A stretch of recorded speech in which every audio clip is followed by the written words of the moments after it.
وجوهكم قبل المشرق والمغرب لكن البر من آمن بالله واليوم الآخر والملائكة والكتاب والنبيين وآتى المال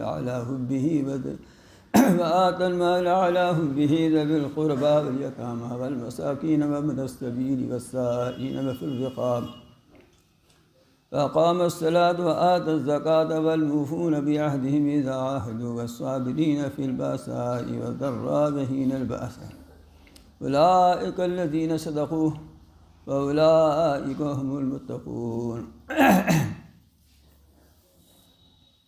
يا أيها الذين آمنوا كتب عليكم القصاص في القتلى الحر بالحر والعبد بالعبد والأنثى بالأنثى فمن عفي له من أخيه شيء فاتباع بالمعروف وأداء إليه بإحسان ذلك تخفيف من ربكم ورحمة فمن اعتدى بعد ذلك فله عذاب أليم فلكم في القصاص حياة يا أولي الألباب لعلكم تتقون كتب عليكم إذا حضر أحدكم الموت إن ترك خيرا الوصية للوالدين والأقربين بالمعروف حقا على المتقين فمن بدله بعد ما سمعه فإنما إثمه على الذين يبدلونه إن الله سميع عليم فمن خاف من موث جنفا أو إثما فأصلح بينهم فلا إثم عليه إن الله غفور رحيم صدق الله العلي العظيم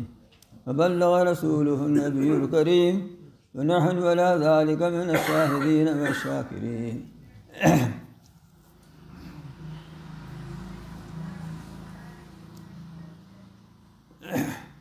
اب تک تقریباً سورہ بقرہ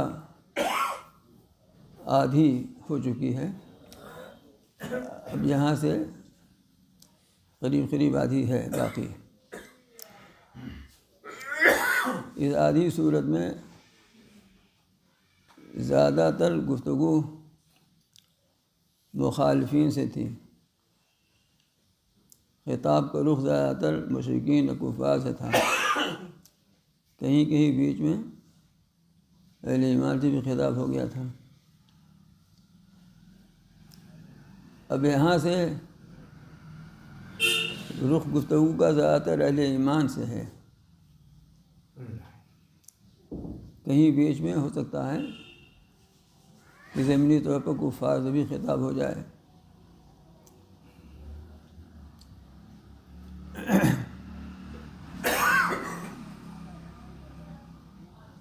اور اس آدھے حصے میں جس میں زیادہ تر خطاب رخ اہل ایمان سے ہے، پہلی آیت میں تو اسلامی تعلیمات کا خلاصہ نچوڑ بتا دیا گیا ہے. اصول اور ضابطے کے طور پر. پھر اس کے بعد کی آیت سے آخر تک ایک واقعے، ایک حکم، ایک تعلیم کی تفصیل آئی ہوئی ہے.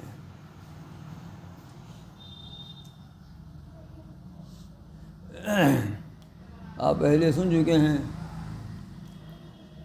کہ جب قبلہ بدلا تو مشرکین عرب میں بھی اور یہود و نصارہ میں بھی بڑی کھلبلی مچ گئی. بڑا شور اور ہنگامہ ہوا. اس کا جواب دیا گیا ہے، پیچھے اس کا تذکرہ آیا ہے.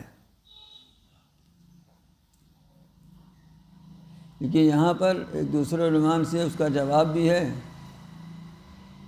اور اس کے جواب کے ساتھ اللہ تعالیٰ کی اطاعت اور فرما برداری کا جو اصول ہے اس کو بیان فرمایا ہے، اور جو اسلام کی اصل تعلیم ہے. فرما یہ رہے ہیں کہ بر لیس البر. بر کا ترجمہ ہم لوگ نیکی کرتے ہیں. بر کا لفظ اصل میں ہر طرح کی نیکی، ہر طرح کی حسن و کمال کو شامل ہے، ہر طرح کی خوبی کو شامل ہے. تو ارشاد یہ ہو رہا ہے کہ ساری نیکی سارا کمال یہی نہیں ہے کہ تم پورب کی طرف رخ کرو یا اور پچھم کی طرف رخ کرو. جو تم اسی بحث کے پیچھے پڑے ہوئے ہو کہ قبلہ ادھر سے ادھر کیوں ہو گیا، تو سارا کمال اسی میں نہیں ہے پورب اور پچھم کی طرف رخ کر کے عبادت کرنے میں. جہتیں اور سمتیں سب اللہ کی ہیں، اور اللہ تعالیٰ نے اپنی حکمت اور مصلحت سے کسی ایک جہت کو مقرر فرما دیا تو وہ جہت قبلہ بن گئی، لیکن وہ مقصود نہیں ہے. چنانچہ دیکھو کچھ دنوں تک بیت المقدس کی طرف حبل مقرر کیا تھا، اب تو پھیر دیا، کعبے کی طرف کر دیا. تو جہت اور سمت مقصود نہیں ہے، مقصود کیا ہے وہ بتلا رہے ہیں.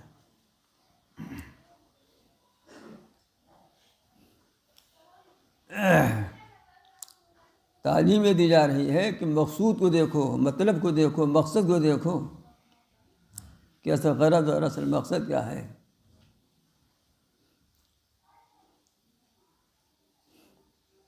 تو اصل نیکی کیا ہے یہ دیکھنا چاہیے. وَلَٰكِنَّ الْبِرَّ مَنْ آمَنَ بِاللَّهِ وَالْيَوْمِ الْآخِرِ وَالْمَلَائِكَةِ وَالْكِتَابِ وَالنَّبِيِّينَ. خلاصہ اس کا یہ ہے کہ اصلی نیکی یہ ہے کہ اللہ تعالیٰ جن چیزوں پر اعتقاد اور عقیدہ رکھنے کا حکم دے انہی چیزوں پر اعتقاد رکھو، جو اعمال کرنے کا حکم دے ان اعمال کو بجا لاؤ، اور جو اخلاقیات تعلیم فرمائیں ان اخلاقیات سے اپنے آپ کو سنبھال لو. تو گویا دین کا خلاصہ عقیدہ ہوا، عمل ہوا اور اخلاق ہوا.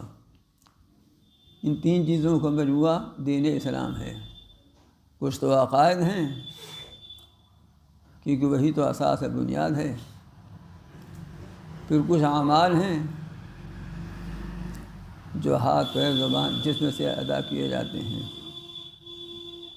کچھ انسان کی اخلاقی قدریں ہیں جس سے روح پیدا ہوتی ہے اور جان آتی ہے انسانیت کے اندر اور اعمال کے اندر بھی. بس ان تین چیزوں کی بنیاد کو اس ایک آیت نے بتایا ہے. اسی واسطے علماء فرماتے ہیں کہ یہ جامع ترین آیت ہے، قرآن مجید کی یہ جامع ترین آیت ہے کہ ساری تعلیمات کا نچوڑ اس کے اندر بیان فرما دیا گیا ہے. صاحب روح المعانی علامہ آلوسی نے تو لکھا ہے کہ اس آیت میں 15 خصال کا بیان کیا گیا ہے. پھر سنیے، فرماتے ہیں ساری نیکی یہی نہیں ہے کہ تم اپنا رخ مشرق کی طرف پھیرو اور مغرب کی طرف پھیرو، لیکن نیکی ایسا شخص ہے، نیکی ایسا شخص ہے کرنے والا اس کا جو اللہ پر ایمان لائے. یہ ہے نیکی کی بنیاد، سب سے پہلی بنیاد کہ اللہ پر ایمان لائے، کہ اللہ کی ذات اور اس کی صفات سب بے مثال اور بے نظیر ہیں. کوئی اس کا ہمسر اور برابر، اس کا مثال، اس کی مثیل نہیں ہے. وہ اپنی ذات میں بھی مثال ہے، اپنی صفات میں بھی مثال ہے. اور آخرت کے دن پر ایمان لائے کہ ایک دن آنے والا ہے، وہ آخری دن ہوگا اور حساب کتاب ہوگا، اللہ کے سامنے پیشی ہوگی. اور فرشتوں پر ایمان لائے کہ وہ ایک نوری مخلوق ہے، اللہ تعالیٰ کے حکم اور اطاعت کے بجا لانے والی مخلوق ہے. اللہ نے ان کے اندر خواہشات نہیں پیدا فرمائی ہیں، کھانے پینے اور انسانی حوائج اور ضروریات کی جو انسان کے اندر خواہشات ہوتی ہیں ان سے وہ پاک ہیں. والکتاب، اور کتاب یعنی جتنی آسمانی کتابیں حق نازل فرمائی ہیں وہ سب برحق ہیں، اللہ کی نازل کی ہوئی کتابیں ہیں۔ یہ ایک الگ بات ہے کہ پچھلی کتابوں میں تحریف ہو گئی، وہ منسوخ ہو گئیں، ابھی آخری کتاب جو نازل ہو رہی ہے یا اب تو ہو ہی چکی ہے، یہی اب قابل عمل ہے، غیر منسوخ ہے۔ والنبیین، اور نبیوں پر ایمان لائے، جتنے اللہ تعالیٰ نے نبی اور انبیاء بھیجے ہیں سب اللہ کے بھیجے ہوئے نبی اور رسول تھے، سب سچے تھے، امین تھے، اللہ کا پیغام اس کی دعوت لے کر آئے تھے۔ اور آخر میں جناب محمد رسول اللہ صلی اللہ علیہ وسلم کو ختم نبوت کے ساتھ مشرف فرما کر مبعوث فرمایا۔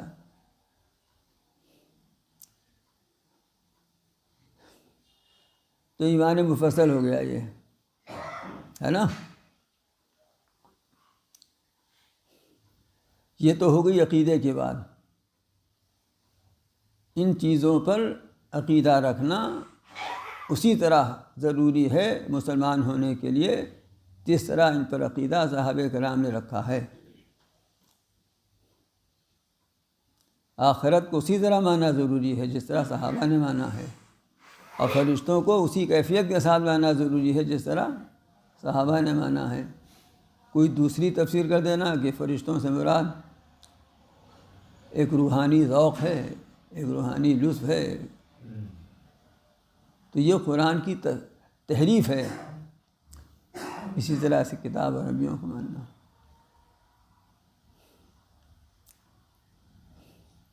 خوب جان لیجیے، اس سے بہت گڑبڑ پہلے بھی کی ہے لوگوں نے،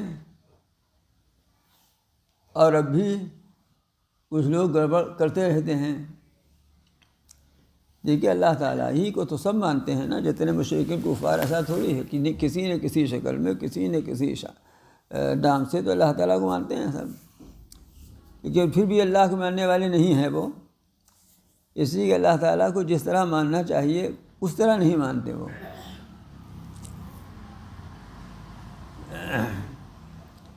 اس کو عہد نہیں مانتے، اس کو صمد نہیں مانتے،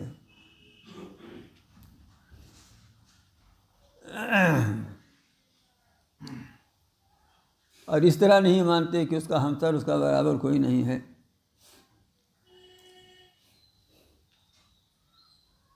اسی طرح سے اس دنیا کے خاتمے کو بھی کچھ نہ کچھ کسی نہ کسی طرح سب مانتے ہیں، کسی نہ کسی انداز میں، لیکن اسلام نے جو تصور قیامت کا دیا ہے، آخرت کا دیا ہے، اس تصور کے ساتھ نہیں مانتے۔ اس لیے قیامت پر ایمان وہ نہیں کہلائے گا، آخرت پر ایمان نہیں کہلائے گا۔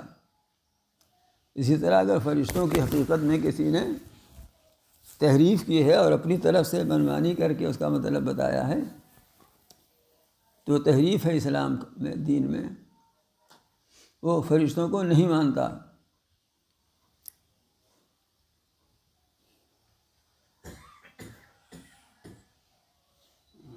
یہی حال کتابوں نبیوں سب کا مان لیجیے۔ تو یہ تو بات اعتقاد کی تھی کہ نیکی یہ نہیں ہے کہ پورب طرف نماز پڑھ رہے ہو، کہ پچھلی طرف نماز پڑھ رہے ہو، کہ دکن کی طرف پڑھو، تو یہ نیکی نہیں ہے۔ تو جدھر اللہ نے حکم دے دیا اسی طرف پڑھنا نیکی ہو جائے گا، اس لیے کہ اللہ کے حکم کا حکم ہے، اس لیے نیکی ہو جائے گا وہ نماز پڑھنا ادھر۔ اور اعمال کا معاملہ یہ ہے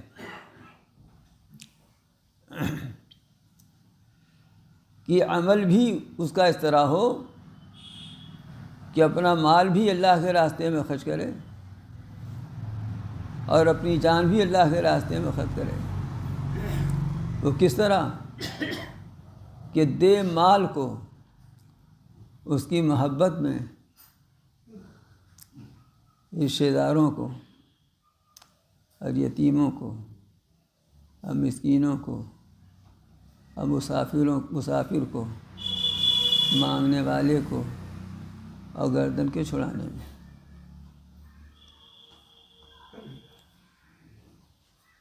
مال دے وآت المال علی حبہ، مال دے اس کی محبت میں۔ کس کی محبت میں؟ کون بولا؟ ارے بھائی صبر سے کام لیا کیجیے، مال کو دے اس کی محبت میں، کس کی محبت میں؟ 3 احتمال ہیں۔ مال دے اللہ کی محبت میں، اس کی محبت یعنی اللہ کی محبت میں، دکھلاوے، نمائش، ریاکاری، رسم و رواج، برادری کی محبت میں نہیں، بلکہ مال اس لیے دے رہا ہے کہ اللہ کا حکم ہے، اللہ کی محبت میں مال دے رہے ہیں، جس کو ہم دوسرے الفاظ میں یہ کہتے ہیں کہ اخلاص کے ساتھ دیں، خلوص کے ساتھ دیں۔ اور دوسرا مطلب یہ ہے کہ مال دے اس کی محبت، یعنی مال کی محبت دیں۔ مال سے محبت تھی پھر بھی مال دیا، مال سے محبت تھی پھر بھی مال دیا۔ چنانچہ 4 پارے کی پہلی آیت ہے نا، لن تنالوا البر، ہے نا، جو تمہیں محبوب ہے اس کو خرچ کرو گے تب بر اور نیکی پاؤ گے۔ تو مال دے مال کی محبت میں، مال محبوب تھا، پسند تھا، اچھا تھا، اس کے باوجود اس کو راہ خداوندی میں دے دیا۔ کس کو؟ آگے بتانے کس کو دے دیا۔ حبیب جی رسول سے بھاپ نکل رہی تھی، تازہ تازہ تھا، تب کھلا دیا۔ ایک کی سڑنے لگا تھا تب دیا۔ تو فرق نہیں دونوں میں؟ فرق ہے نا دونوں میں؟ اب جاڑا آ گیا ہے، صدری بہت اچھی تھی، نئی تھی، فریش تھی، تب دے دیا کسی کو۔ ایک کی 10 سال کی پرانی ہو گئی تھی، کہیں کہیں سے شکن بھی پڑ گیا تھا، پھٹن بھی ہو گئی تھی، تب دے دیا۔ اب تو بدل نہیں تھا، نہیں، وہ مال محبوب تھا، اس کے باوجود اس کو دے دیا۔ یہ نہیں کہ خراب ہونے لگی تھی وہ چیز، خراب یا ہو گئی تھی تب دے دیا۔ لیکن اس کا مطلب یہ نہیں ہے کہ خراب ہو جائے تو نہ دے۔ اگر وہ چیز اپنے کو اب پسند نہیں رہ گئی ہے اور یہ قابل استعمال ہے تو اس کو کوڑے دان میں پھینکنے سے یا یوں ہی پڑے رہنے سے بہتر یہ کسی کو دے دے، اس کے استعمال میں آ جائے۔ یہ الگ بات ہے، اس کو بھی ضائع نہیں کرنا چاہیے، کسی کے استعمال میں آ جائے گی، اس کو فائدہ پہنچے گا، اپنے کو بھی ثواب ملے گا۔ لیکن جو اصل درجہ ہے، اصل درجہ، اعلیٰ درجہ ہے، وہ یہ ہے کہ اس مال کو دو جو مال تمہیں محبوب تھا، جیسے محبت تھی۔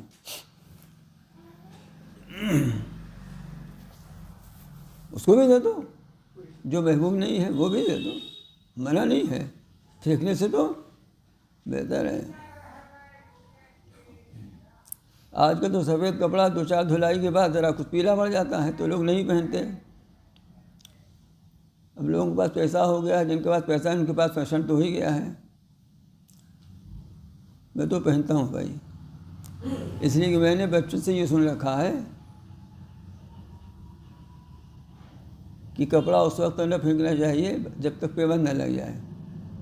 آپ نے بھی بچوں نے سنا ہوگا، اس پر لوگ اچھے خاصے عمل بھی کرتے تھے، کیوں دلوا جی نا؟ وہ سنت یہی کہ اب تو پیوند لگنے کی نوبتیں نہیں آتی، پھٹتا ہی کہاں ہے۔ رنگین کپڑا ہے، ذرا رنگ فق ہو گیا، اتر گیا تو اب نہیں پہنتے لڑکے، ہے نا؟ تو گویا اب یہ کپڑے جس پر پیلا پن چڑھ گیا اور جس کا رنگ اڑ گیا یہ غیر محبوب ہو گیا۔ تو اس کو کوڑے دان میں مت ڈالو، ادھر نہ پھینک دو، وہ بھی دے دو کسی کو۔ لیکن اعلیٰ بات یہ ہے، اصل بات یہ ہے کہ جو تمہیں پسند ہے وہ دے دو۔ وہ پسند تھا نا، اب اس کو تو استعمال ہی نہیں کرنا ہے تو دے دو، یہ بھی دے دو۔ لیکن اعلیٰ بات یہ ہے کہ جو وہ دے دو۔ وَآتَى الْمَالَ عَلَىٰ حُبِّهِ، 2 مطلب ہوا نا، اللہ کی محبت میں دو، اخلاص ہے یہ۔ وہ مال خود محبوب تھا لیکن اس کے باوجود اس کو دے دیا، یہ ایثار اور قربانی ہے۔ اور ایک تیسرا مطلب بھی اس کا ہے، وہ یہ ہے کہ مال کو دو دینا محبوب ہے، دینا اس کو دینا اچھا لگتا ہے۔ تیسری بات ہوئی نا، جیسے بعض لوگ ہوتے ہیں کہ ان کو کھانے سے زیادہ اچھا کھلانا لگتا ہے، جیسے ہمارے جاوید بھائی ہیں، ان کو کھانے سے زیادہ کھلانا اچھا لگتا ہے۔ اس کی میرے پاس دلیل ہے، بلا دلیل کوئی بات نہیں کرتا ابھی جی۔ ہاں سمجھے اقبال بھائی؟ نیند آ رہی ہے کیا؟ کھانے سے زیادہ کھلانا اچھا لگتا ہے بعض لوگوں کو۔ ہاں بعض ہوتے ہیں ایسے کہ کھلا کھلا کے خوش ہوتے ہیں۔ یہ مثال میں کیوں دے رہا ہوں؟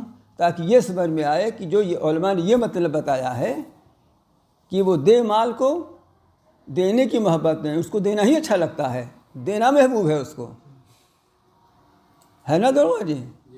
بعض لوگ خود نہیں کھاتے بیچارے، شوگر کے مریض ہیں لیکن حلوہ بنا رہے ہیں دوستوں کو کھلانے کے لیے، دوست کھاتے ہیں ان کو اچھا لگتا ہے، گھر کے لوگ کھاتے ہیں، بچے کھاتے ہیں، ان کو اچھا لگتا ہے، خود منہ تکتے رہتے ہیں بیچارے، لیکن کھلانا ان کو اچھا لگ رہا ہے۔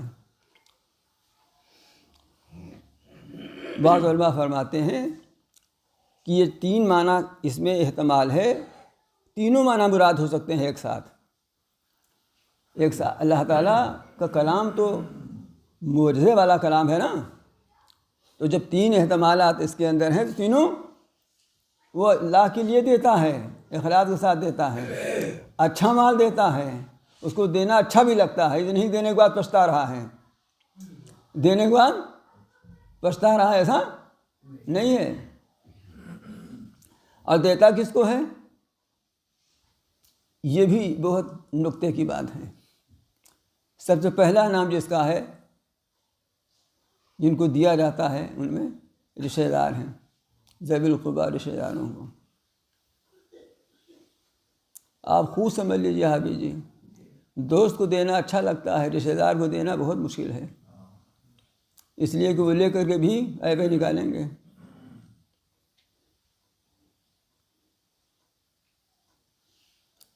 ان سے چونکہ امیدیں وابستہ ہوتی ہیں، لہذا شکایات بھی ہوتی ہیں۔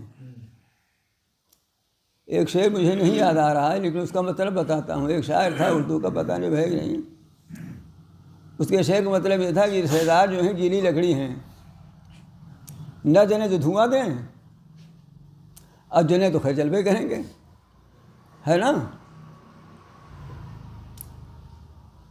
تو اللہ تعالیٰ سے زیادہ کون اس حقیقت کو جانتا ہے؟ اسی واسطے تو صلہ رحمی کے فضائل بہت آئے ہوئے ہیں، رشتہ داروں کے ساتھ سلوک کرنے کے بڑے فضائل آئے ہوئے ہیں۔ اسی واسطے تو حدیث میں ہے سل من قطع کا، جو تمہیں توڑے اس کو جوڑو، جو تمہیں توڑے اس کو جوڑو۔ اس نے شادی میں نہیں دعوت دی تھی، ہم دے دیتے ہیں۔ ہاں اب آگے اس کا کام ہے، آوے نہ آوے، ہم نے اپنا کام کر دیا نا۔ وہ حج عمرہ کر کے یا پردیس سے کہیں سے آیا تھا، تمام دوست احباب رشتہ داروں میں بانٹا تھا، ہمارے یہاں نہیں بھیجا تھا، ہم بھیج دے رہے ہیں، واپس کر دے گا، اس کا کام ہے، ہم نے تو بھیج دیا نا۔ سل من قطع کا، جو تمہیں توڑے تم اسے جوڑو۔ تو مال دے رہا ہے کن لوگوں کو؟ پہلا اس فہرست میں جو نام ہے وہ رشتہ داروں کو۔ اور سن لیجئے، یہ جو مال دینے کا ذکر ہو رہا ہے یہ زکوٰۃ نہیں ہے، زکوٰۃ کا ذکر آگے آ رہا ہے اسی آیت میں، اس لیے زکوٰۃ نہیں ہے یہ۔ اگر یہ زکوٰۃ کا مال ہوتا تو آگے ذکر کیوں آتا اس کا؟ یہ زکوٰۃ کے علاوہ ہدیہ، تحفہ، گفٹ، وہ آپ کو نہ لفٹ دے تب بھی گفٹ دیجیے اس کو آپ، یہ ہے۔ بعض اوقات یہ لازم، ضروری اور فرض اور واجب ہو جاتا ہے۔ اگر رشتہ دار، یتیم، مسکین، مسافر، کوئی مانگنے والا، کوئی غلام باندی اگرچہ اب نہیں ہیں، لیکن جیل خانوں میں بہت سے مجبور محبوس مقید ہیں مظلوم ان کے چھڑانے میں، اگر وہ اس حد تک ہیں کہ ان کی ضرورت پوری نہیں ہو رہی ہے تو باحیثیت لوگوں پر، اور جس کی جتنی حیثیت ہے اپنی حیثیت کے لحاظ سے ان کی مدد کرنا بعض حالات میں فرض ہے۔ صرف یہی نہیں کہ زکوٰۃ ہی فرض ہے، بلکہ رشتہ دار ہیں، ماں باپ ہیں، بھائی بہن ہیں، بھتیجے بھانجے ہیں، خالہ پھوپھی ہیں، ماموں ہیں، حاجت مند ہیں، ضرورت مند ہیں، تو ان کی مدد کرنا بعض حالات میں فرض ہے، واجب ہے۔ بعض اوقات وہ زکوٰۃ کے مستحق نہیں ہوتے لیکن حاجت مند ہیں، بعض اوقات زکوٰۃ کی رقم اپنے پاس رہ نہیں جاتی، سب ادا کر چکے ہیں، اب زکوٰۃ کے مد کا پیسہ نہیں ہے، لیکن ہم اس حیثیت کے ہیں کہ کچھ ان کی مدد کر سکتے ہیں، تو جو کچھ کر سکتے ہیں وہ ضروری ہے۔ اور کس طرح ضروری ہے کہ اللہ کے واسطے دو، اور جس مال سے محبت ہے وہ دو، اور یہ دینا تمہیں اچھا لگے، یہ نہیں کہ دے کے پچھتاؤ یا کہو لاؤ میں دے ہی دیتے ہیں، کیا کریں، نبھانا ہے دے دیتے ہیں، نبھانا نہیں، خوش دلی سے دو، کہ دے کر دل خوش ہونا چاہیے۔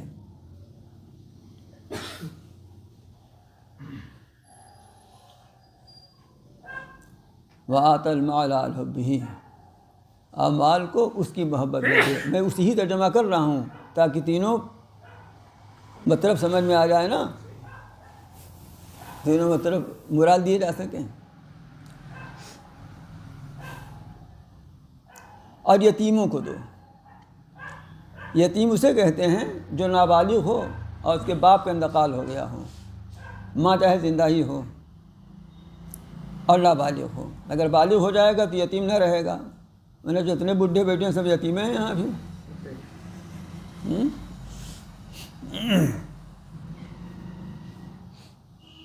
حالانکہ یتیم بننے میں فائدہ ہے نا، اس لیے کہ مستحق ہو جائیں گے۔ اور یتیموں کو دو۔ یتیم کو دینے کی بڑی ترغیب آئی ہے، یتیم کی کفالت کی بڑی ترغیب آئی ہے، اس لیے کہ وہ بے سہارا ہوتا ہے۔ لیکن ایک چیز جو لوگ غلط سمجھ گئے ہیں کہ یتیموں کو لوگ مستحق زکوٰۃ بھی سمجھتے ہیں، یہ صحیح نہیں ہے۔ ہر یتیم زکوٰۃ کا مستحق نہیں ہے، اس لیے کہ اس کا باپ بہت کچھ چھوڑ کے گھر گیا ہے تو وراثت میں اس کو مل جائے گا تو مستحق زکوٰۃ نہ رہے گا۔ اگرچہ نابالغ ہونے کی وجہ سے زکوٰۃ اس پر فرض نہ ہوگی، جیسے نماز نہیں فرض، زکوٰۃ بھی فرض نہیں ہے جب تک بالغ نہ ہوگا، لیکن مستحق زکوٰۃ، لیکن ہمدردی کا مستحق ہے، غمگساری کا مستحق ہے، آپ کی مدد، آپ کی نصرت، آپ کے تعاون کا مستحق ہے۔ اور پھر اگر وہ مال کی ضرورت سے اس کی مدد ضرورت ہو تو اس کو مال بھی دو، والمساکین، مسکینوں کو، وابن السبیل، مسافر کو، سفر کی حالت میں ہے، گھر کا بہت سیٹ ہے کیونکہ سفر میں لوٹ پٹ گیا، اے ٹی ایم بھی اس کا غائب ہو گیا، یا اے ٹی ایم میں پیسہ ہی نہیں گیا نکالنے تو پیسہ نہیں تھا اے ٹی ایم میں، ایسا بھی ہوا ہے۔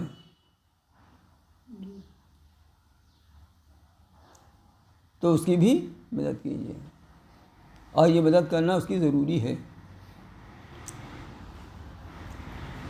اگر وہ زکوٰۃ کا مستحق ہو تو اس کو زکوٰۃ بھی دے سکتے ہیں، لیکن زکوٰۃ سے قطع نظر اس کی مدد کرنا ضروری ہے۔ اس کو کھانا کھلا دیجیے، اس کو ناشتہ کرا دیجیے، اس کو بیٹھنے کی جگہ دے دیجیے۔ آج کل کے حالات ایسے ہیں کہ اطمینان کرنے کے بعد یہ کام کرنا چاہیے۔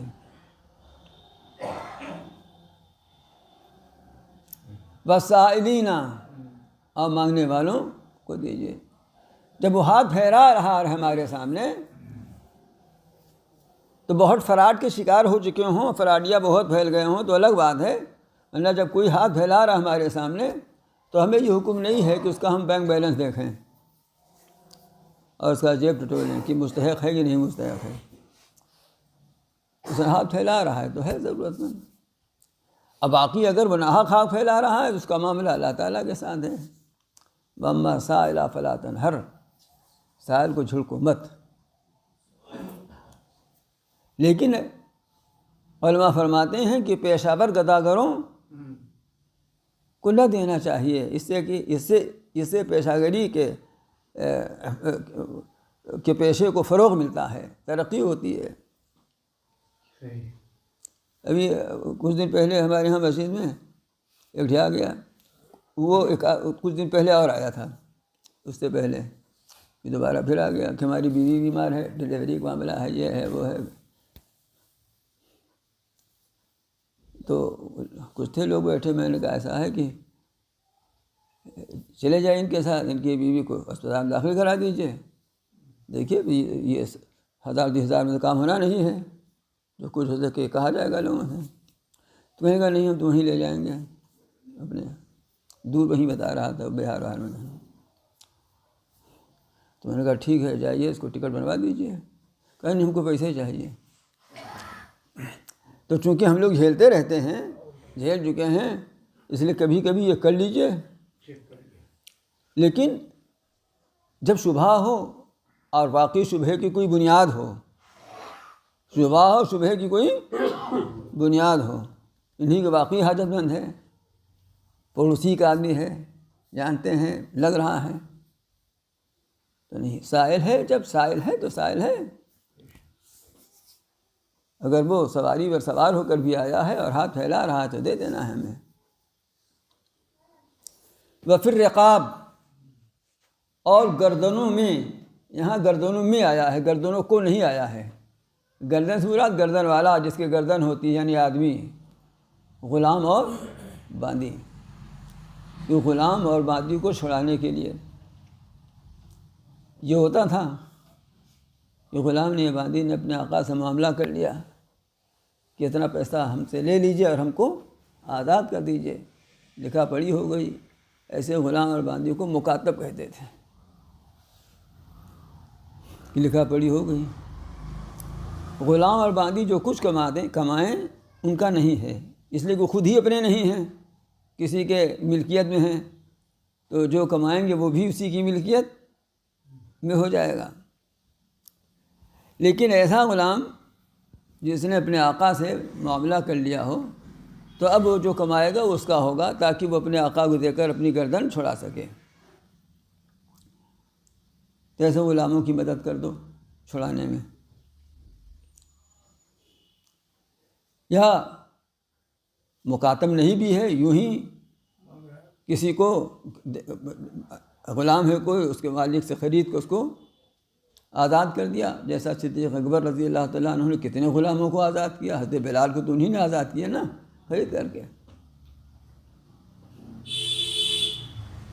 اب غلام باندی تو اس زمانے میں ہمارے علم میں پائے نہیں جاتے۔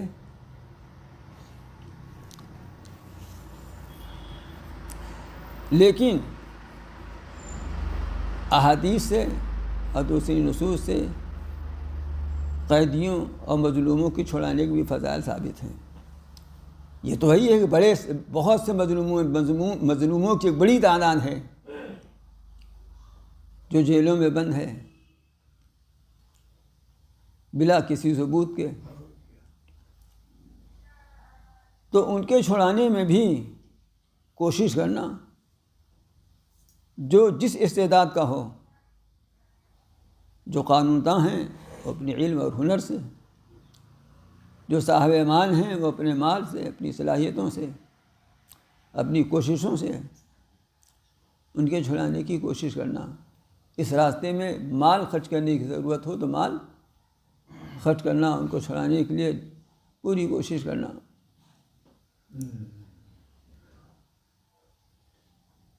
تو یہ مال والی نیکی ہو گئی۔ عقیدے کی نیکی بتا دیا کہ اللہ پر، آخرت پر، فرشتوں پر، آسمانی کتابوں پر نبیوں پر ایمان لاؤ۔ مال کی نیکی یہ ہے کہ باوجود محبت کے مال دو اور رشتہ داروں کو دو۔ یہ جو کہتے ہیں نا اقربا پروری جو ہے گالی ہو گئی ہے آج کل۔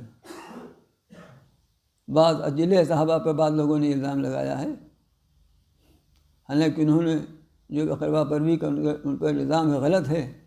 انہوں نے اہلیت اور صلاحیت والوں کو عہدے عطا فرمائے تھے، ایسا نہیں کہ محض رشتہ داری ہونے کی بنا پہ دیا تھا۔ اگر اقربا اپنے عزیزدار اپنے رشتہ دار اہل ہیں تو ان کو فوقیت ہوگی۔ اپنا رشتہ دار غریب ہے اور دوسرا بھی غریب ہے تو پہلے کس کو دیکھنا ہے؟ رشتہ دار کو دیکھنا ہے۔ یہ اقربا پروری والی نہیں جس کو گالی سمجھا جاتا ہے، حکم یہی ہے پہلے رشتہ دار کو دیکھو۔ یہاں تک کہ اگر اپنے بچے ضرورت مند ہیں پہلے اپنے بچوں کو دیکھو۔ یہ جو حدیث میں ہے کہ 1 درہم ہے تو اپنے اوپر خرچ کرو، 2 ہو گیا تو بچوں پر، 3 ہو گیا تو بیوی پر، پھر اب ہو گیا تو ماں باپ پر۔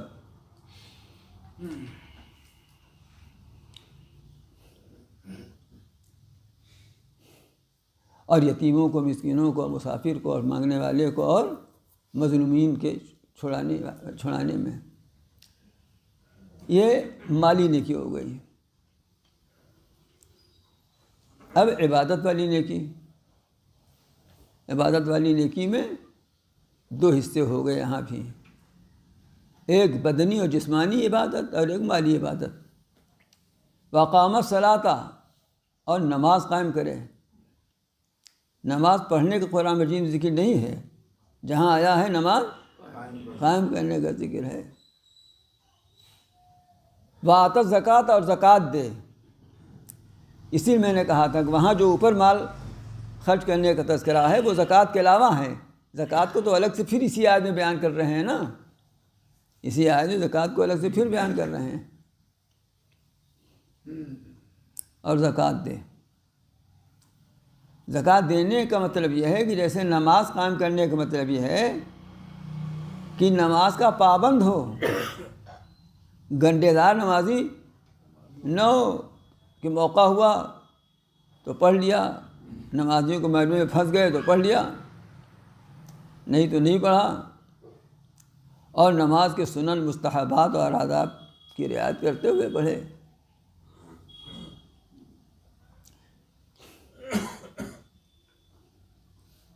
بھئی نماز تو قاعدے سے ہی پڑھنی چاہیے،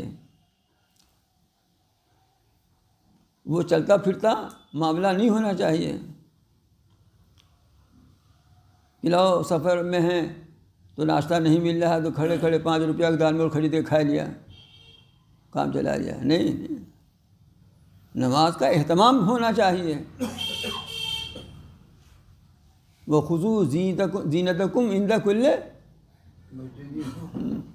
ہر سجدے کے وقت زینت اختیار کرو، وہ زینت جو نماز کی مناسب ہے۔ دعوت کھانے کی مناسب زینت تو یہ ہے کہ بغیر آستین کی ٹی شرٹ پہن لو، ہاف پینٹو آج کل چل جاتا ہے، لیکن نماز کی زینت یہ ہے کہ فل آستین ہو، گھٹنے سے نیچے ٹخنے سے اوپر ہو، اور سر پر ٹوپی ہو، امامہ ہو ٹوپی پر تو اور اچھا ہے۔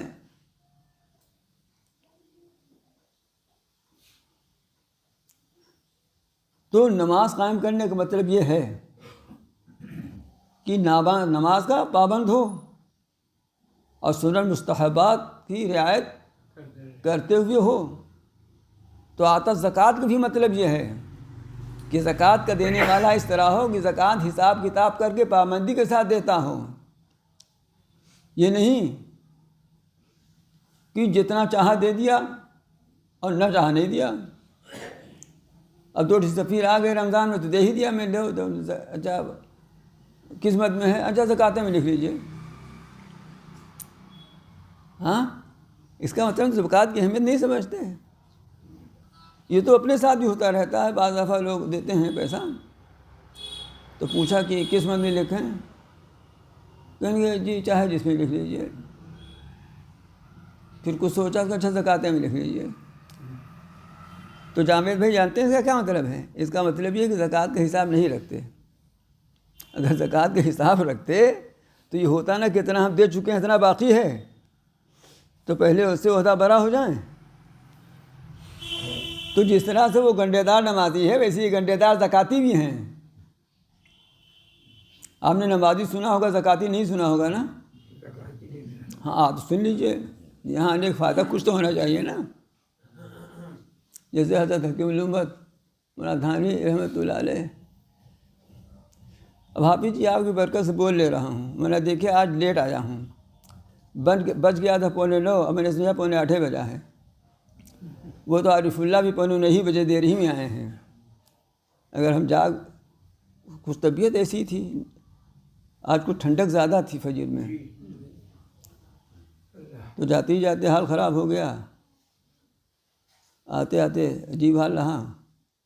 اب حال کا تو یہی حال رہا کہ 9:45 کو 8:15 سمجھ گیا، میں 8:30 کو 7:30 سمجھ گیا. جو بیان کر رہا ہوں اس میں غلط نہیں سمجھتا ہوں. کہیں سمجھیے کہ جب ان کا یہی حال ہے تو یوں پتہ نہیں کیا بیان کر دیں. الحمدللہ ہوش و حواس اللہ کو سے رہتا ہے.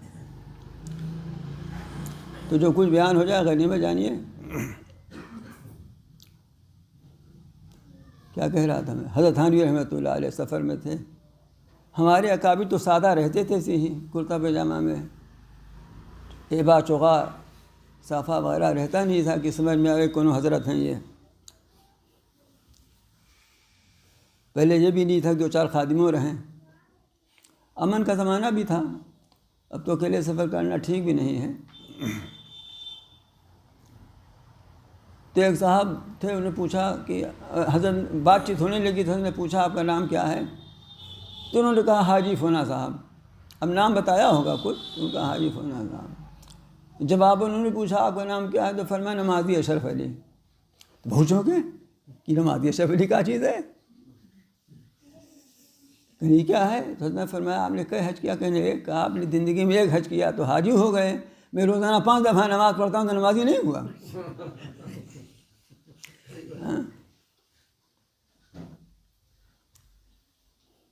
تو اسی طرح سے جیسے وہ گنڈے دار نمازی نہیں ہے، اسی طرح یہ گنڈے دار زکاتی نہیں ہے. زکوٰۃ تو حساب کا معاملہ ہے بھائی، حساب کر کے دیجیے. ایک مسئلہ اور بتا دیتا ہوں آپ لوگوں کی سہولت کے لیے.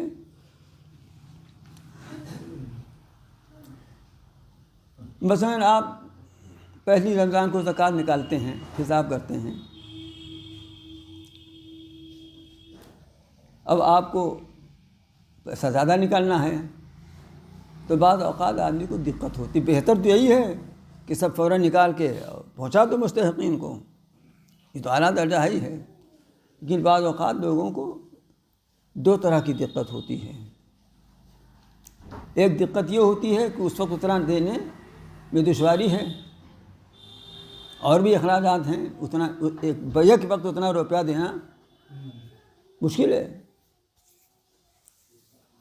اور ایک دقت یہ ہوتی ہے کہ روپیہ تو دے سکتے ہیں لیکن جن کو دینا ہے وہ نہیں ہے، پہنچانا مشکل ہے.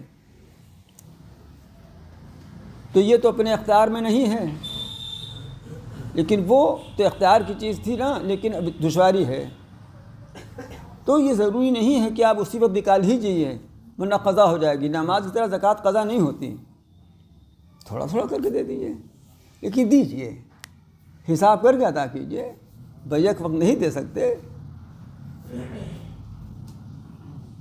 تو ٹھیک ہے، نہیں دے سکتے، اللہ تعالیٰ معاف کرے گا، لیکن دیجیے، تھوڑا تھوڑا کر کے دے دیجیے. بات سمجھ میں آئی نا؟ یہ مسئلہ زیادہ تر عورتوں کے ساتھ پیش آتا ہے، مردوں کے ساتھ بھی پیش آتا ہے. مطلب بیچاروں کے پاس زیور ہے اور پیسہ ہے نہیں ہے،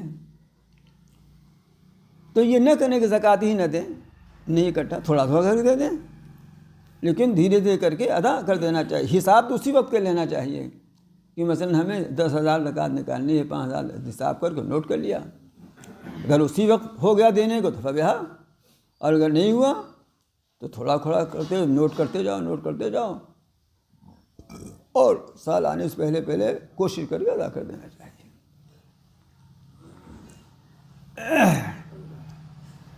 تو عادت زکوٰۃ، تو دیکھیے عقیدہ درست ہو گیا،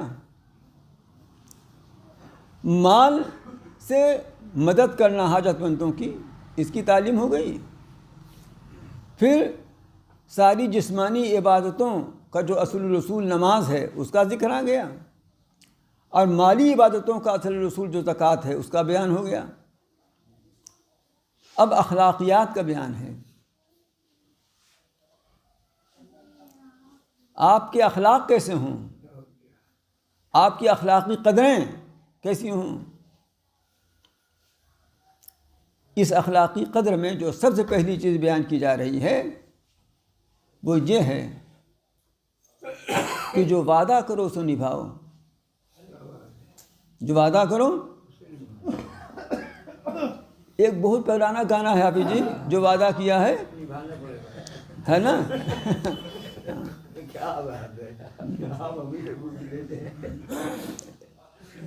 اخلاقیات میں سب سے پہلی بنیادی چیز یہ ہے کہ جو وعدہ کرو نبھاؤ۔ جب دو طرف سے وعدہ ہو، قول و قرار دو طرف سے ہو تو اس کو عہد کہتے ہیں، جب ایک طرف سے وعدہ ہو تو اسے وعدہ کہتے ہیں، ہے نا۔ کوئی بات مثلا کہیں رشتہ طے ہو رہا ہے تو دو طرف سے طے ہوتا ہے نا، تو عہد ہے۔ اب مثلا حافظ جی نے کہا کہ آپ کو دعوت ہے، یہاں سے واپس آئیے گا تو آئیے گا، کہیں گے نہیں لیکن مان لیجیے آپ، تو یہ وعدہ ہے۔ حافظ جی علیہ تو دین حدیث میں ہے کہ وعدہ قرض ہے، اس لیے وعدہ کریے گا تو سوچ سمجھ کے کریے گا ورنہ قرض ہو جائے گا۔ تو عہد کا مطلب سمجھ گئے نا۔ لیکن نبھانے کے سلسلے میں جو عہد کا حکم ہے وہ وعدے کا بھی حکم ہے، اس لیے میں نے حدیث سنائی نا کہ وعدہ قرض ہے اور قرض ادا کرنا ضروری ہے۔ تو فرماتے والموفون بعہدہم اذا عاہدوا، اور اپنے عہد کو پورا کرنے والے ہیں جب وہ عہد کرتے ہیں۔ بس ایک شرط ہے کہ وہ عہد شریعت کے خلاف نہ ہو۔ اگر شریعت کے خلاف وہ عہد ہے تو اس کو پورا کرنا نہ صرف کی واجب نہیں ہے بلکہ اس کو توڑنا واجب ہے۔ مثلا کسی سے عہد ہو گیا سودی کاروبار کا، جوا کھیلنے کا، شراب کے کاروبار کا عہد ہو گیا، یا آج کل کچھ اور فتنے ہو گئے ہیں، اس میں ایک دوسرے سے عہد کر لیتے ہیں، ای میل فیمیل مل کر کے۔ ای میل فیمیل کا میل بے میل ہے حافظ جی، بہت خطرناک ہے دروغہ جی، ہے نا۔ یہ سب عہد غیر شرعی اور ناجائز حرام ہیں، ان کو تو توڑنا ہی واجب ہے نہ کہ پورا کرنا۔ تو عہد کی پاسداری، حضرت معاویہ رضی اللہ تعالیٰ عنہ کا معاہدہ ہو گیا تھا رومیوں سے جنگ بندی کا، فلاں تاریخ تک۔ اس تاریخ کے آنے سے کچھ پہلے حضرت معاویہ رضی اللہ تعالیٰ عنہ نے فوجیں روانہ کر دیں کہ اس کے سرحد کے قریب پہنچ جائیں تاکہ جیسی وہ تاریخ آوے ختم ہو حملہ کر دیں۔ بس ایک صحابی تھے، انہوں نے دیکھا کہ فوجیں جا رہی ہیں، وہ دوڑتے ہوئے پہنچے دور سے، وفاء لا غدر وفاء لا غدر وفاء لا غدر کہتے ہوئے، معلوم ہے فلاں صحابی آ رہے ہیں۔ وہ کہہ رہے نہیں ابھی نہ بھیجو، جو وعدہ کیا ہے نبھاؤ اور خلاف وعدہ مت کرو۔ حضرت معاویہ رضی اللہ عنہ نے فوراً واپس بلا لیا فوج کو۔ یہ صحابہ کی شان تھی۔ تو جب اس طرح انہوں نے احکام خداوندی کی تعمیل کی ہے تو نصرت خداوندی حاصل ہوئی ہے ان کو، تب اللہ کی مدد ان کے پاس آئی ہے۔ تمہاری زندگی موقوف ہے تعمیل قرآن پر، کیا ہے؟ نہ قوت پر، نہ شوکت پر، کیا ہے؟ نہ دولت پر، نہ قوت پر، نہ شوکت پر، نہ ساز و ساما پر، تمہاری زندگی موقوف ہے تعمیل و خنا پر۔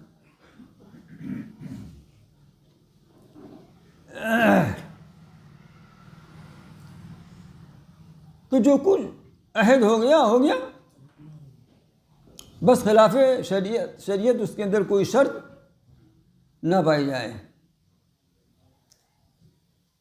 جیسے آج کل نوکریاں ہیں،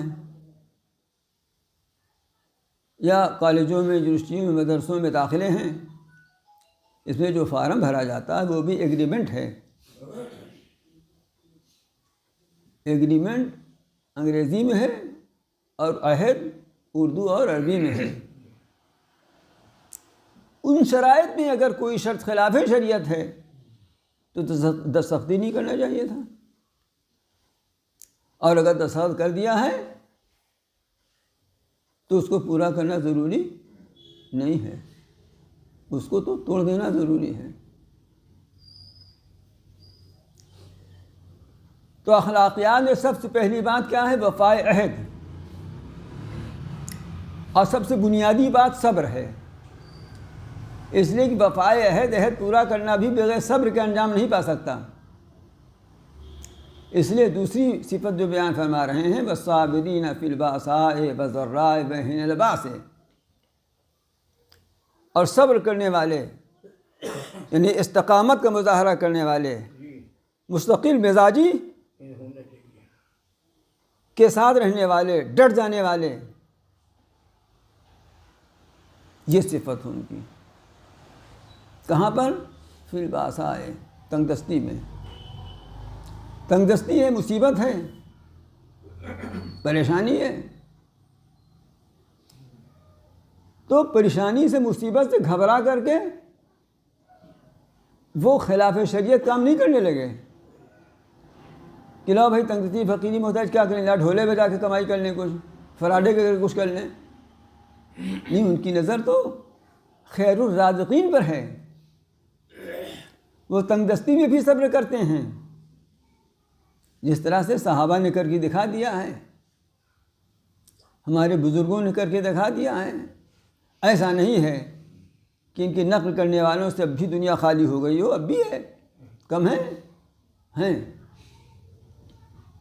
تو تنگ دستی میں صبر کرتے ہیں، مستقل مزاج رہتے ہیں، تنگ دستی سے، مصیبت سے، فقر و فاقہ سے، محتاجی سے گھبرا کر کے وہ شریعت کے خلاف عمل ٹھیک ہے۔ جب اللہ میں بھوکے رکھ رہے ہیں تو نمازیں پڑھیں گے ہم، ایسے لوگ بھی ہیں۔ کبھی کبھی ہم لوگوں کو ایسے لوگوں سے بھی واسطہ پڑ جاتا ہے کہ اللہ میاں کے اوپر خفا ہیں کہ اللہ میاں جب ہمیں محتاج بنائے ہیں تو ٹھیک، ہم بھی نماز پڑھنے جائیں، سمجھا؟ اب کیا کریے گا، پاگل پنا ہے یہ۔ وَالضَّرَّاءِ، اور بیماری میں بیمار ہیں، مرض ہے، تو اس میں بھی صبر کرتے ہیں۔ وہ دیکھتے نہیں، اخباروں میں آتا رہتا ہے کبھی کبھار کہ فلاں شخص، کوئی شخص اتنے زمانے سے بیمار ہے، یا تنگ دستی یا محتاجی میں مبتلا ہے، اور اس نے عدالت میں مقدمہ دائر کیا ہے کہ ہم کو خودکشی کی اجازت دے دی جائے، ہے نا؟ کبھی کبھی اخبار پڑھتا ہوں، ہم اتنا بیمار ہیں یا تنگ دستی سے اتنے پریشان ہیں کہ ہم مرنا چاہتے ہیں، ہمیں خودکشی کی اجازت دی جائے، کوئی انجیکشن لگا دیے، وہ کرتے ہم مر جائیں۔ وہ مومن کا شیبہ یہ نہیں ہے۔ مومن اس حال میں بھی صبر کرتا ہے۔ وحین الباس، اور جنگ کے وقت جب رن کا مارکا پڑا ہوا ہو، اب تو تلواریں چمکتی نہیں، بم گرتے ہیں، میزائل نشانہ بناتے ہیں، آدمی کالی کوٹھی میں محفوظ نہیں ہے۔ ان حالات میں بھی وہ شریعت کے خلاف کام نہیں کرتے۔ دشمن یہ چاہتا ہے کہ اس کو ہم ڈرا کر، دھمکا کر اسے شریعت کے خلاف کام کرا لیں، لیکن وہ شریعت کے خلاف کام نہیں کرتا،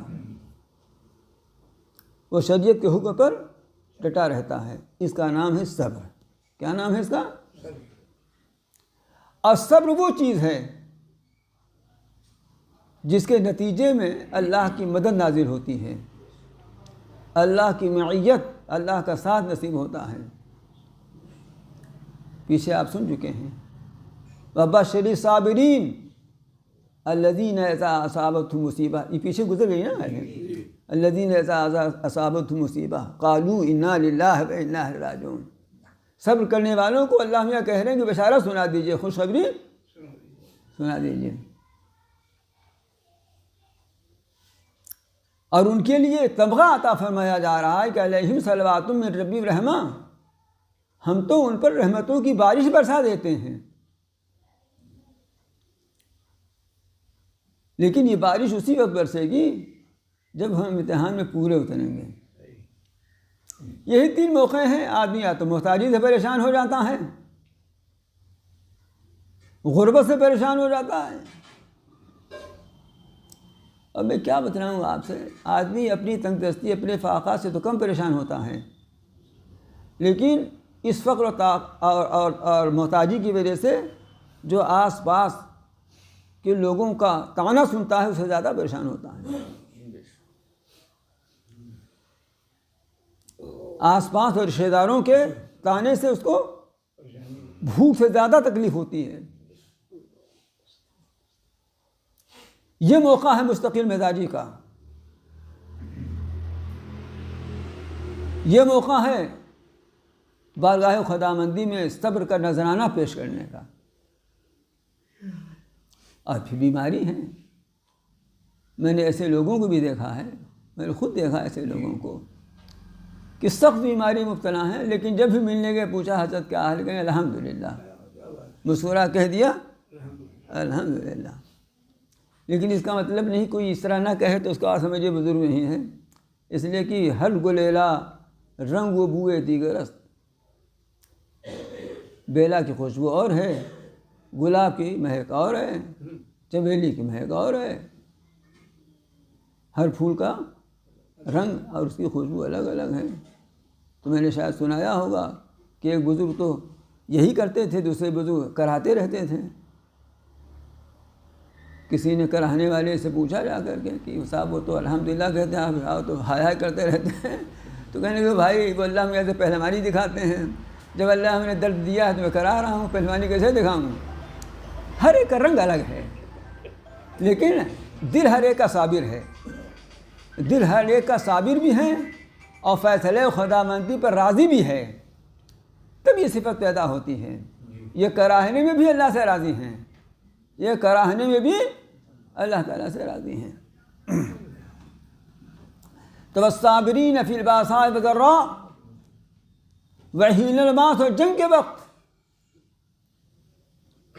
اس کی بھی نظیریں موجود ہیں، صحابہ کے دور بھی، آج کے بھی دور میں دیکھیے جو اللہ کے واسطے لڑ رہے ہیں، ان کے صبر کے واقعات آ رہے ہیں۔ صحابہ میں سے بعض کو جب گرفتار کر کے کھولتے ہوئے تیل کے دیگ میں ڈالا گیا تو چلے گئے، وہ سمندر میں ڈبو گیا، چلے گئے وہ، اور پور پور کاٹا گیا تو کاٹنے دیا انہوں نے، لیکن وہ ایک کلمہ جو کہلانا چاہتے تھے وہ انہوں نے نہیں کہا، وحین الباس۔ جب صبر کی اس منزل میں پہنچ جاتا ہے کوئی تو اللہ تعالیٰ کی طرف سے اس کو صادق ہونے کی سند دی جاتی ہے۔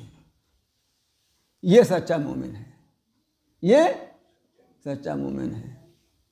انہیں کی بریانی کھا کے ہاتھ پھونکتے ہوئے چلے آ رہے ہیں کہ سچے مومن الحمدللہ، بہت اچھی بریانی کھائی، اور پوچھو کہ بریانی جو کھا کے آ رہے ہو کیسے پیسے کی تھی تو بغلیں جھانکیں گے۔ اولئک الذین صدقوا، یہ وہ لوگ ہیں جو سچے ہیں۔ سچا ہونا آسان نہیں ہے، اصل میں صدق ایک چیز ہے جس کا ترجمہ ہم سچائی کر دیتے ہیں، لیکن اس کی ایک حقیقت ہے۔ جب وہ حقیقت کسی کو حاصل ہو جاتی ہے تو اس کو صدیق کہا جاتا ہے،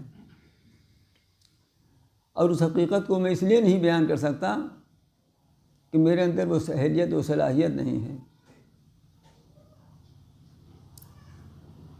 اور معاف کیجیے گا آپ کے اندر بھی اس کے سمجھنے کی صلاحیت نہیں. مجھے سمجھانے کی نہیں تو آپ کو سمجھنے کی بھی نہیں ہے. مثال کے طور پر جب نماز اس طرح پڑھ لی جائے کہ نماز پڑھتے وقت جو اللہ تعالیٰ کی بارگاہ میں حضوری ہونی چاہیے ظاہر و باطن حاصل ہو جائے، تب وہ نماز صدق والی نماز ہوگی.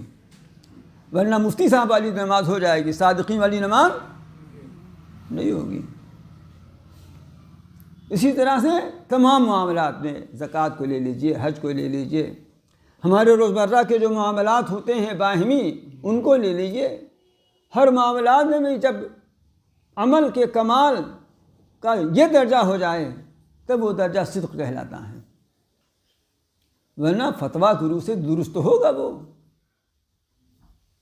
لیکن وہ جسے صدق کہتے ہیں وہ اسی وقت کہلائے گا جب عقیدہ بھی اس طرح کا ہو اور مال کا خرچ بھی اس انداز سے ہو، نماز کی اقامت بھی اس طرح کی ہو، زکوٰۃ کی ادائیگی اس شان کی ہو، عہد کو پورا بھی اس طرح کیا جا رہا ہو، اور زندگی کی تینوں مشکل حالات میں یعنی تنگ دستی محتاجی میں بھی، بیماری اور مرض میں بھی، لڑائی اور جنگ میں بھی صبر اور استقامت اور مستقل مزاجی ہو. جب یہ اس طرح کی کیفیت اور حال حاصل ہو جائے تب کہا جائے گا کہ اولئک الذین صدقوا، یہ ہیں جو صادق ہیں، جو سچے ہیں. واولئک هم المتقون، یہ ہیں جو متقی ہیں. ہم لوگ بڑی آسان بہت پرہیزگار آدمی ہیں، دیکھ لیا نماز پڑھ کے مسجد سے نکلے ہیں، ہاتھ میں اتفاق اگر تسبیح بھی ہے تب ظاہر ان سے بڑا متقی کون ہوگا. یہ بھی دیکھو کہ یہ سب بھی ہے کہ نہیں ہے، اور یہ کرنے والا خود دیکھے. ہم کیوں دیکھیں کسی کو کہ کیا کر رہا ہے، وہ خود دیکھیں نا، ہم خود اپنے کو دیکھیں. تب اللہ تعالیٰ کی طرف سے اس کو صادق ہونے کی صفت ملتی ہے اور متقی ہونے کی صفت ملتی ہے. یہ وہ جامع ترین آیت ہے قرآن مجید کی جس میں اسلام کی تعلیم کا خلاصہ نچوڑ اللہ تعالیٰ نے پیش فرما دیا ہے. اب اس کے بعد اسی اجمال کی تفصیل آ رہی ہے جو آخر صورت تک چلی جائے گی. درمیان میں ضمنی طور پر کچھ بھی اور باتیں بھی آتی جائیں گی، لیکن آج اتنا ہی. اللہ کرے یہ سبق ہمیں یاد رہے، اور سبق یاد اس وقت رہتا ہے جب آدمی اس پر عمل کرتا رہے. اب حافظہ کر کے آپ رکھ دیے، پھر رمضان آیا تو لگے تراویح سنانے کے لیے پڑھنے، تو ظاہر بات ہے کہ ہر رکعت میں 3-4 لقمہ ملے گا اور تیسرے دن تراویح چھوڑ کے بھاگ جائیں گے آپ، ہے نا. برابر پڑھتے رہو تب قرآن بھی الفاظ قرآن کے یاد رہیں گے. تو برابر ان پر عمل کرتے رہو گے تب قرآن کی تعلیم بھی یاد رہے گی. اللہ تعالی ہمیں آپ اور سب کو اس پر عمل کرنے کی توفیق عطا فرمائیں. اپنے فضل سے ہمیں صدق اور تقویٰ کا وہ مقام عطا فرما دیں جو ان کی بارگاہ میں قبولیت کا شرف حاصل کریں. ربنا آتنا فی الدنیا حسنۃ وفی الآخرۃ حسنۃ وقنا عذاب النار. ربنا اننا آمنا فاغفر لنا ذنوبنا وقنا عذاب النار. اللهم انا نسألك العفو والعافية في الدنيا والآخرة. اللهم انا نسألك العفو والعافية في ديننا ودنيانا وأهلنا ومالنا. اللهم استر عوراتنا ما من رواتنا. اللهم انا نجعلك في نحورهم ونعوذ بك من شرورهم. اللهم لا تسلط علينا من لا يهمنا.